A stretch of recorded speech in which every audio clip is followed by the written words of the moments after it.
Welcome. In this video, I'll be covering the second part of Chapter 3, Practical Considerations for Purchasing Decisions. In the last video, we left off with determining the quantity to purchase. After we've determined our quantity to purchase, now we'll start talking about our purchase orders. But before we can put together a purchase order, we need to decide if we actually need to purchase it or not. And that's where your inventory comes into play. So yes, you have a requisition, you know how much you need, but you need to see how much you have in-house first. This is similar to you make a dinner list. Here's what I want to make for the next 7 dinners, the next 7 days. I then make a grocery list based on the products that I need that I don't already have in-house. The difference here is whoever's putting together this requisition is not going into your storage room and seeing that you have, let's say 50 pounds of flour and knowing they're the only ones using that flour. In that circumstance, you may get a requisition of, here's the products I need ordered, and then you just place the order. Typically, though, it's going to be a requisition of, here's all of the ingredients, so there can be an appropriate cost associated with it, and then you will need to look and see what your inventory actually has in stock. Remember, your physical inventory is you actually counting what you have in-house. This is extremely crucial with things like fresh produce, as things could definitely go bad over time. So even though your perpetual inventory, which again is like a running track of what ingredients you have, your perpetual inventory might have shown you started with a case of mushrooms, you've added another case throughout the week, which makes 2 cases, but you should have used only 1 case, so you have 1 left. In technical terms, looking at it in black and white, absolutely that makes sense. However, half of that case of mushrooms could have gone bad. It's a bad example because mushrooms last a lot longer, but think of it that way. Your products could go bad and you want to actually look and make sure. Someone could have used extra products that you didn't realize. They could have thrown half a case of mushrooms in a stock instead of just using the stems. There's a lot of things that could change how your perpetual inventory and physical inventories actually match up. So once you've decided what you actually need to buy now you have to decide where to buy it. In your purchasing portfolio, I have items such as your Brussels sprouts and your pecan halves, which while looks like a good price through Cisco, our main purchasing vendor, it's actually less expensive to buy them in smaller packs at giant food stores. So sometimes you're going to be looking at is getting everything at one store, the convenience of it, or everything from one purveyor, a better option than to possibly drive to 3 or 4 local stores to pick up things to save yourself a few dollars here and there. It's not just the price of the food, it's also your time that you need to value. So a lot of times at the Chef's Apprentice, I know we'll put a full order in from Cisco one week or John Gross another time. Depends on what products we're getting in, but sometimes it's the convenience of bulking all of your items onto one order. For me, I generally buy the majority of things from Cisco.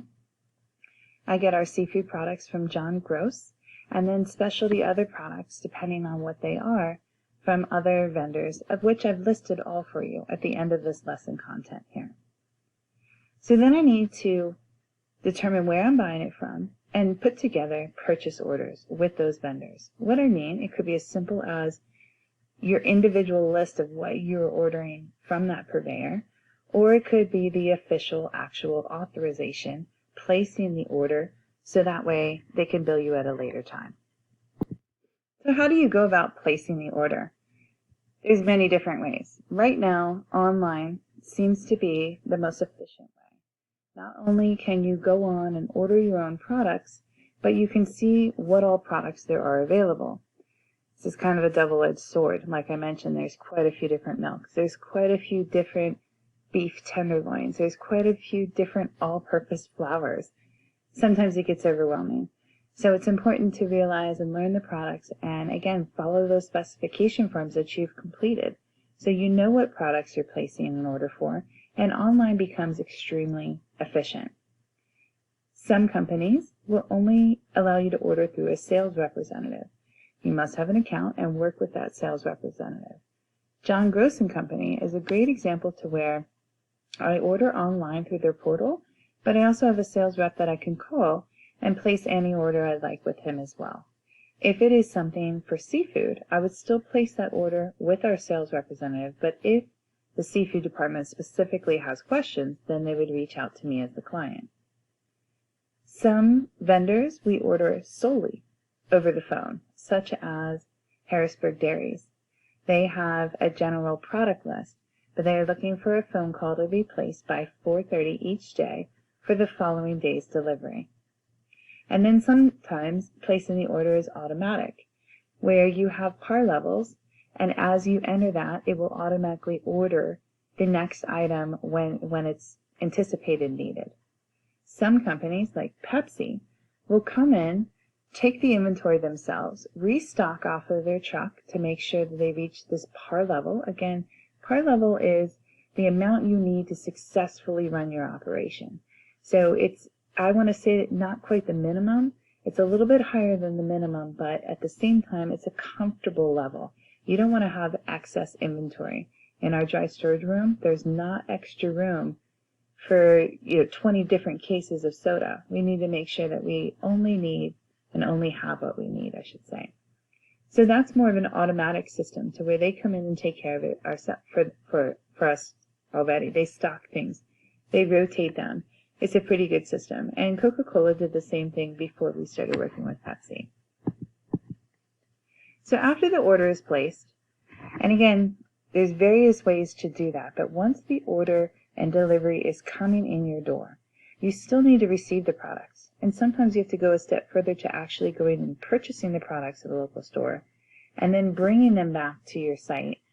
So you're actually doing the pickup and the receiving. And then storing them. Always storing as quickly as possible, making sure that you're rotating your products, you're labeling them properly, and you're getting them in the proper storage facilities. If something is to be frozen, making sure it's in the freezer, not in the cooler. And then the process of issuing. Again, issuing is where now you're taking things out of your storage room and you're giving them to another department. It's called issuing in that the idea that there is paperwork involved here. A requisition form comes in, here's the order of what's needed, and issuance is a form of here's what went out of the storage room. Remember, for perpetual inventory, everything is tracked on the computer. So by having these issuing forms, just as we have the requisition forms, we have a good paper trail and can track all of our costs and where the products went to. Maintaining documentation is extremely important. I very often with our classes will go in and see that a product has been used that wasn't ordered and can go right back to the class where it was used and ask those questions and see what happened and why we don't have a product for another class. Maintaining your documentation and being able to follow back and see where an error might have occurred is extremely important to being successful in purchasing. You want to make sure that you have checks and balances. No one person should fully be in charge of every aspect of purchasing whatsoever. I owned a catering business for a good 14 years. It was a very successful catering business, and my business partner and I, we split things equally to where she took care of all the billing and receiving all of the funds. I took care of all of the spending and all of the purchasing. We met in the middle with our expenses and our revenue, and then we're able to determine where we went from there. But we always had our eye on each other. We could always check out what each other was doing to make sure that we were each being trustworthy, with just purchasing all kinds of products. You wouldn't want someone, in my circumstances here at Hack, if I ordered in a case of beef tenderloins and then decided to walk out the door with them, who would know? And I'd want someone to be able to know. So there needs to be at least two people involved with the purchasing process, whether it be someone making the purchases, someone authorizing the purchases, or authorizing the account that the money is coming out of. There needs to be at least two people involved with this entire process. Usually it would be the owner or the general manager as well as the purchasing agent there as well.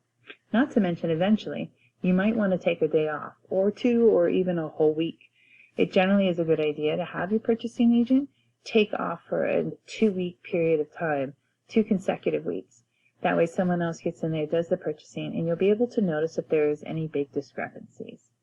But afterwards, after you have done all this purchasing, it's important for you to analyze how well you did. Again, you want to look at your perpetual inventory versus your physical inventory. What did you think your cost was going to be based on your pre-cost analysis, and what was your actual cost? What products did you use? What products are missing? Was it because of waste? Was it because of overusage? Was it theft? What was going on? So you need to be able to analyze your purchasing methods. Make sure they were efficient and as effective as possible. And if not, why? What happened along the way?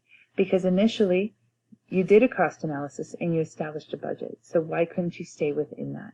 Hopefully, your cost analysis shows that you are staying within your budget and everything's great. But you wouldn't know that unless you were checking it. Some do an analysis monthly. Some will do an analysis weekly. Whatever your system is, have a system in place, in which case each week, each month, it won't seem like a lot of extra work. It will be a natural flow of what's going on anyways. Before I end this video, I did want to show you the local purveyors that we use here at HACK. This can be found within your lesson content. We'll start with Cisco here as our prime distributor and a full-line distributor. I order online via the eCisco app that I've shown you many times. If it is a special order item or if I'm having any difficulties finding something, I can always contact our sales representative. The deliveries are required to be a minimum of $600 and 15 cases. It's important to note that that's an and. 600 and 15 cases. It doesn't matter if it is 25 cases. If it is not $600, they will not deliver it. That is a minimum. Fortunately for us, the Chef's Apprentice and HACK's Culinary and Baking Program needs, we join together and both of our deliveries generally have no problem meeting that delivery. Our deliveries are set as Tuesday and Friday mornings, but there is a cash and carry option available each day for pickup, Monday through Saturday if I need something immediately. All orders must be placed by 5 p.m. the day before, so Monday by 5 or Thursday by 5. I can pre-order items as well. John Gross & Company is another full-line distributor and another distributor that we use widely. Our coffee mainly comes from John Gross & Company, as well as our seafood for our culinary program. They do offer a variety of different products. However, with us, we find meeting the minimum at Cisco, as well as ordering from John Gross, isn't always possible for our culinary and baking programs. However, they do have a large variety of products. I order online via jgrossandcompany.com or directly with their sales representative. All specialty seafood items have to be ordered through our sales representative. All orders must be placed by 5 and again have a minimum of a $100 delivery. I can get deliveries any day though, and they do have a cash and carry option available for pickup. They are specialty produce companies. Kegel's is who we work with. Albert Ooster Imports is labeled as our specialty baking item purveyor. Harrisburg Dairies is where we get our dairy products. Terranetti's Bakery out of Mechanicsburg is where we'll get our rolls and breads for the Chef's Apprentice. We have Pepsi as our main beverage distributor as well. Then I've listed some other purveyors that I use, such as Scotts & Brothers is where I get our wine-making ingredients. Groff's Meats is where I get our hog casings and pork bellies. Specialty dried peppers I'd get at Tres Hermanos. There's an Asian market on 13th and Sycamore. I just provided some different information here on the different purveyors that I use widely throughout our program to give you an idea. I hope throughout this entire semester I have really shown you what is involved in the purchasing method and the role of the purchaser.